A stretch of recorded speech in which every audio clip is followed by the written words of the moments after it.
our previous class, we have discussed about molecules and mixtures. And mixtures we have divided or classified into two: homogeneous mixtures and heterogeneous mixtures. And we have seen some examples also. Homogeneous mixtures, we said sugar solution, salt solution. Heterogeneous mixture, we said adding soil and salt together. These are some of the examples for homogeneous mixture and heterogeneous mixture. Okay, then in today's video we are going to study about homogeneous mixtures, solutions, and separating some of the mixtures. There are different methods of separation. Okay, so in today's video, at the end of today's video, you will be able to describe solutions and methods of separating mixtures. Let's go to the topic. What are solutions? Maybe you have heard this word solutions, and it is mainly related to chemistry. So solutions means one solute and solvent combine to form a solution. All the solutions are homogeneous mixtures. That means homogeneous mixture we discussed, all the particles will be uniformly arranged in it, equally arranged. Like sugar solution, sugar will be dissolved completely in the sugar solution. So after dissolving, sugar will not stay in the bottom, not only on the top, not only in the bottom, it is uniformly arranged, and same property of the mixture will be the everywhere. That's an example for homogeneous mixture, and that's an example for solution, sugar water. Then in sugar solution, which one is solute, which one is solvent? When we are adding sugar into water, sugar is the solute and water is the solvent. Solute plus solvent gives solution. So we are getting sugar solution. There are different types of solutions. When we talk about sugar solution, sugar is solid, water is liquid. So the solid and liquid combine to form sugar solution, which is a liquid solution, but two components are, one of the component is solid, other component is liquid, isn't it? And there are solutions with solid solution, solid liquid solution, only gas solution, like that. Let's see the table given in our textbook. And in that, solutions or homogeneous mixtures and their components are given. We have to identify the state of the components. First one is brass.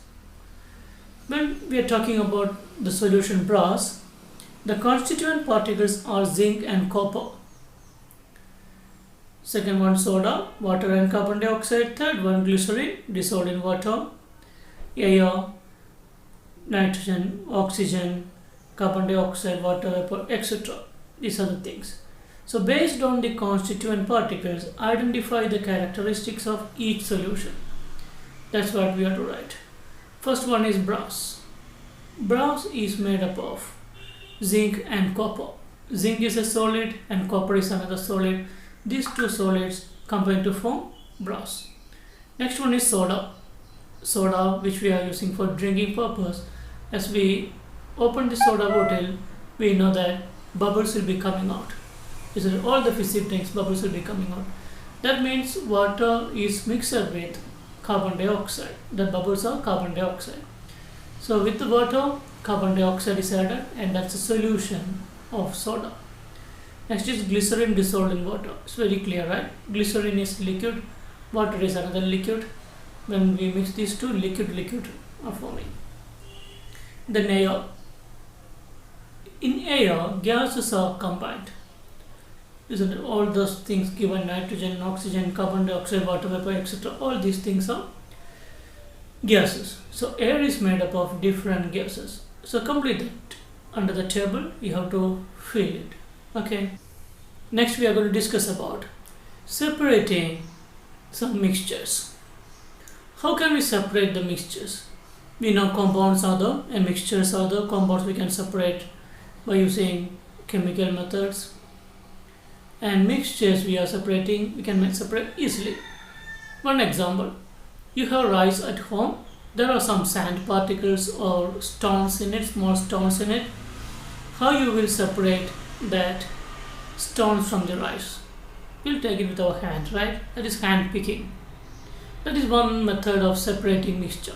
Hand picking is the easy one. Next one, I'm going to ask you another example. We are adding sand or soil into water. So when you are adding sand into water and mixing it with the water, we know that sand will be mixed with water, so we'll be getting a new mixture. How can we separate that sand? Easy way. Which is an easy way to separate. What we can do, we can keep that glass of water with sand somewhere without shaking or without moving it. So if you're keeping it still, after a few minutes, we know that sand particles will settle in the bottom of the glass.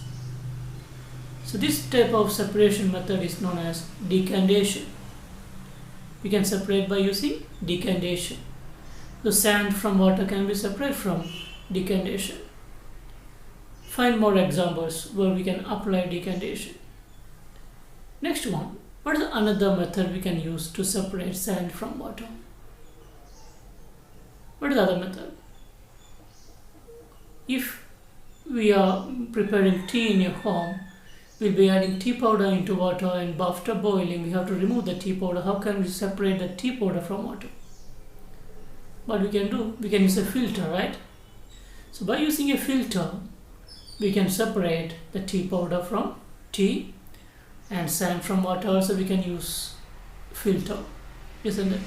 This type of method is known as filtration. So by using the filtration method, we can separate sand from water. What we have to do, we have to take a filter, suitable filter. There are different types of filter.